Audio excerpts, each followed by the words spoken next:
1000 batu bermula dari satu langkah. Apa pendapat doktor dalam hal ini? Ya, ya. Itu pun salah satu perkara yang saya ulas dalam buku saya lah. Sebab kejayaan ini, kalau kita nak bina dia, memang kita kena melangkah. Kalau tidak, kita duduk saja begini kan, kita cakap sajalah, tak akan sampai. Kecuali kita ada emosi hero lain lah, yang kita duduk aja, dah sampai tempat lain kan. Itu tak chill lah kan. Itu tak lama tak lama. Balik kampung kan. Apa ni? Sampai Pejabat tu sampai. Jimat minyak, jimat tu semua. Zaman ni memang kita kena melangkah. Melangkah ni di situlah mulanya. Selagi kita tak melangkah, selagi itulah kita boleh dianggap sebagai orang yang gagal. Melangkah dulu. Belum tentu gagal. Tapi kejayaan juga boleh jadi. Dulu, doktor. Cuba dulu. Tapi doktor, sesuatu yang boleh kita rungkaikan daripada topik kita hari ini juga, maksud tersiratnya, pendek kata kita boleh mengatakan yang kita tidak boleh berputus asa. Ini dia, laluan alternatif tu menunjukkan bahawa gagal pertama kali, bermaksud kita masih ada laluan, masih ada jalan untuk kita teruskan usaha dan maju. Tak begitu doktor? Betul. Itu memang sangat betul, sebab itu pun gunanya motivasi diri, kepaduan perasaan. Kita kena ingat bahawa halangan pasti ada pada setiap yang berjaya. Itu kita kena ingat. Jangan mudah terlampau lembik sangat. Bila masalah je kita mula fed up lah, tak nak.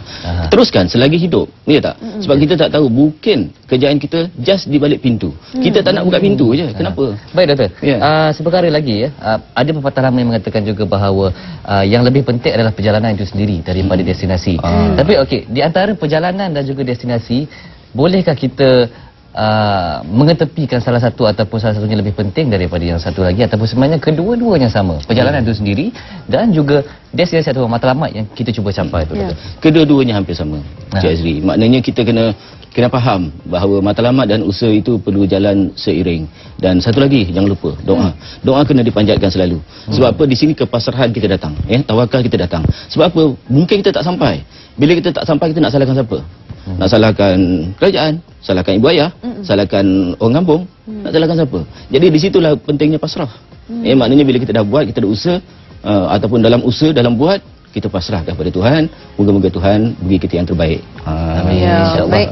Nampaknya Halimia juga ada ingin kongsikan. Banyak yang memberi komentar Tazlin, tetapi saya hanya ingin petik beberapa yang bertanyakan soalan. Barangkali doktor dapat kongsikan dalam masa yang berbaki ini. Dizrin berkata, impian saya adalah untuk menjadi seorang ahli politik yang berjaya dan beretika. Tapi bagaimana cara untuk saya mencapai matlamat tersebut? Yang pertama. Yang kedua, doktor, Zasha berkata, impian ibu bapa sudah tentu ingin melihat anak-anaknya berjaya. Begitu juga dengan saya ingin melihat anak saya berjaya dari segi akademi dan agamanya. Tapi boleh ke? Dua-dua menanyakan bagaimana untuk mencapai matlamatnya, doktor. Yang tentang politik tadi tu, kita kena masuk politik lah. Kalau tak masuk, macam mana nak jadi ahli politik kan? Macam mana tak boleh berjayanya? Jadi langkah kedua dia ialah masuk politik, di samping apa yang dia lakukan sekarang ini. Dan pada anak-anak yang ibu ayah, memanglah tak ada ibu ayah yang tak nak anak dia berjaya kan? Sebagai anak ni, kita anggap itu sebagai satu keperluan untuk membahagiakan dia. Maka kita garap kejayaan itu, binakan kejayaan itu untuk mereka, dan mohon mereka berdoa untuk kita. Sebab ibu ayah ni doanya mustajab. Kalaulah ibu ayah doakan kita, InsyaAllah lah lebih mudahlah laluan kita.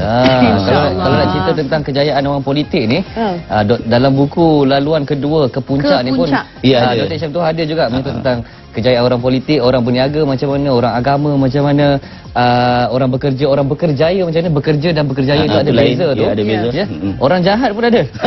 Ada. Jadi biasa orang jahat semuanya ada.